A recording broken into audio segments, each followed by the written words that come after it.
Greetings, ladies and gentlemen, and welcome to this latest version of Tales from Outer Space, where I take an HFY story from somewhere around the internet and read it aloud for your enjoyment. All the relevant links are down below. Like, subscribe, and all that YouTube comf to help this video and channel grow. Anyways, as always, I hope that you enjoy. I would just like to thank the following Tier 5 patrons and channel members for supporting the channel: FallenAngel, BuzzKillington, Datamagnet, and Bob the Dragon. Thank you again. And now, on to the story. Story number 1. Meeting the Gods, written by Admiral Marsupial III. Lbry had an uneasy feeling.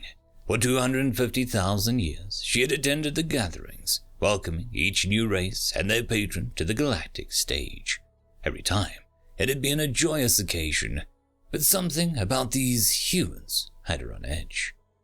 300,000 years ago, the follower of Discurio, a god of science and learning and the late Armine's patron, had reached the stars and spoken to their god. With his guidance, they learned at their beginning that there were gods of the universe.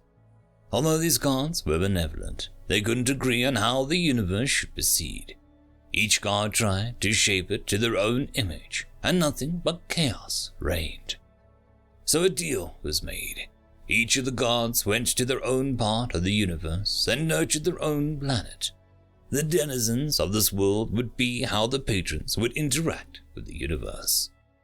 Discurio showed them the location of this new pantheon, the only place where the beings of the universe could interact with the gods from beyond their veil, where each race would meet their patron and welcome the new race as they reached the stars. Lbry had been the first to meet Discurio, and, with the immortality it granted her, had been at the new pantheon for the greeting of every new race. She looked at the assembled races who waited for the humans and their patron. Guyana, the god of life, with the Interior race he guided to the stars and bioships. Consta, god of order and peace, with the Watak, who helped the weak and the struggling. These two had been next to ascend, following the Omnians 50,000 and 60,000 years later respectively. Since then, almost 100 more had joined, from Flashover, god of speed, to Carnilla, god of pleasure, all the way up to the latest edition not 1,000 years ago, Brusseth, god of games.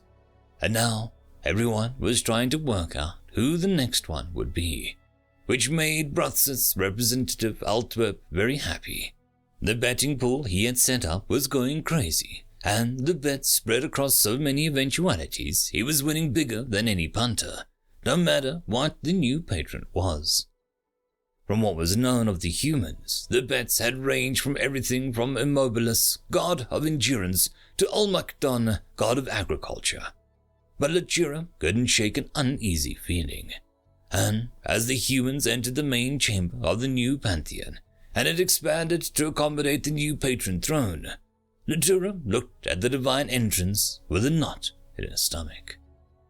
It was much worse than she imagined. The divine entrance opened. The first thing everyone saw was a dark white flames, giving off bright black smoke, and a terrifying being strode through the door. Rigid wings clamped to its back as chains flowed freely around it, its grayish-blue skin radiating heat that made everyone in the new pantheon shiver. Insmangcha, the god of chaos. Born in the chaotic maelstrom, the gods created in the beginning before the deal. It looked at the assembled races and screeched in its booming voice, "You thought your deal would rescue your universe from me. That without your bickering I would cease to be.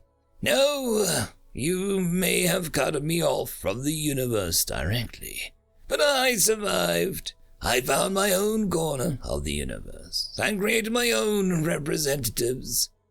Unlike you who wrapped your children in padding, I chose to forge them in a harsh death world, having them fight against their very home to scrape out an existence. And when they had conquered that planet and everything on it, I turned them against the only worthy opponent they had left. each other. And then they spread to the stars. And unlike your coddling weaklings, I didn't rush them here so that they could live a fat and weak in comfort. I left them to fight the cold expanse of space themselves, threw asteroids and supernovas at them and made them recover on their own. And still they spread through the stars. Those that survive now are hardened avatars of chaos that will once again tear down all you hold dear. The humans had been known as a tough martial race, but this new revelation put all their history in a much more terrifying light. The humans moved forward from the spot under Ismancha, separating into groups that approached each of the assembled patrons. Byrne represented Volcanelia, froze in fear as the largest group of humans approached him. He knew he was doomed. Watching Ismancha's telling of the human history, he saw that although they were a young race, leaving them alone to face the cold void for 1,000 years after their ascension to the heavens, had hardened them into a force the ascended races didn't stand a chance when they attacked.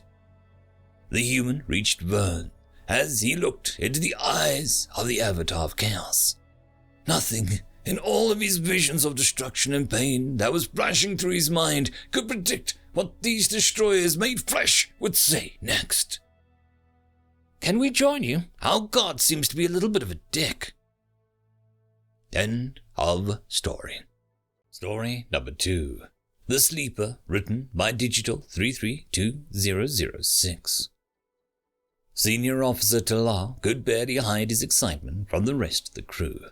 He practically floated in the mid-air from the sheer optimism emanating from his mood.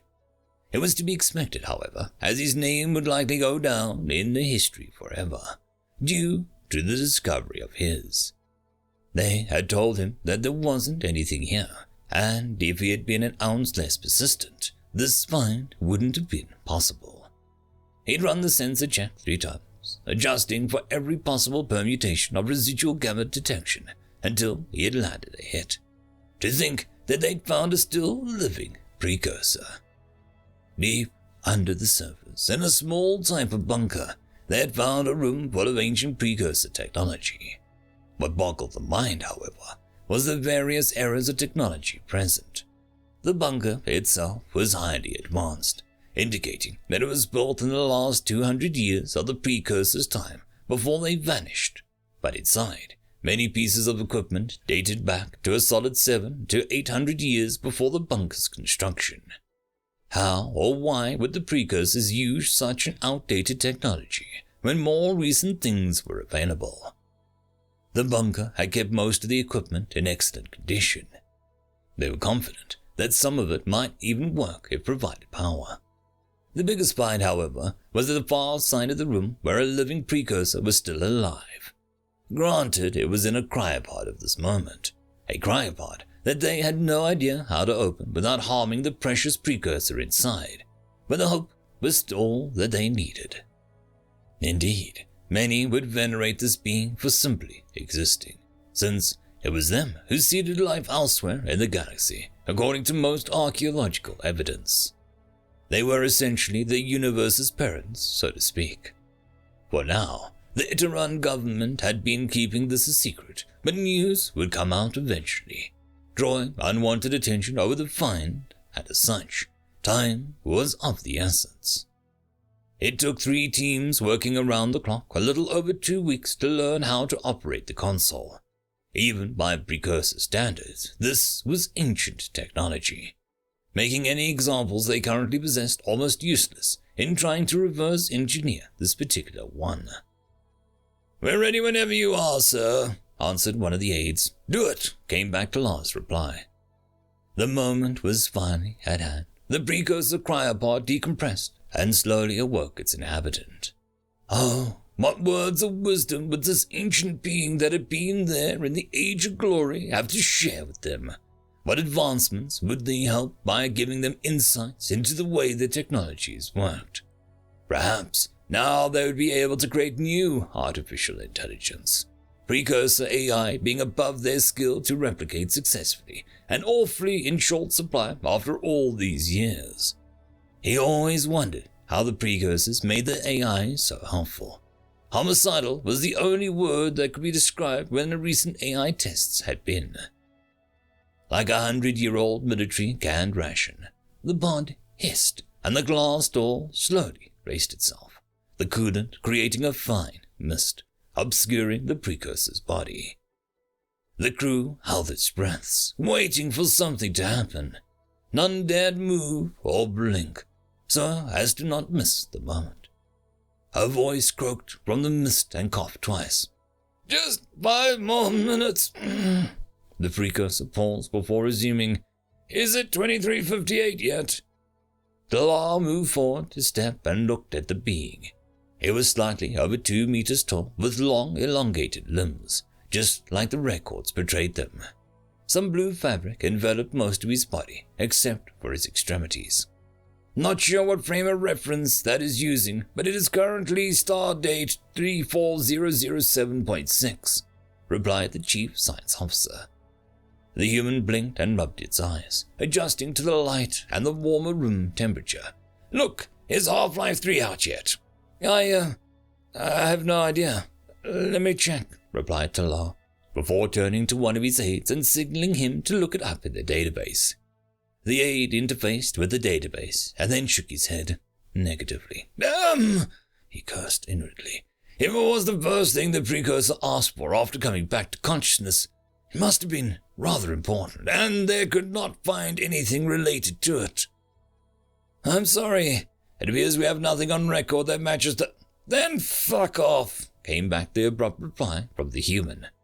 The human extended out an arm, tapping a few keys on the console, and returned inside the cryopod to the stunned stupefaction of everyone present. "Should we, open it again?" asked one of the chief scientist's aides. Upon further reflection, no, I don't think that would be a good idea.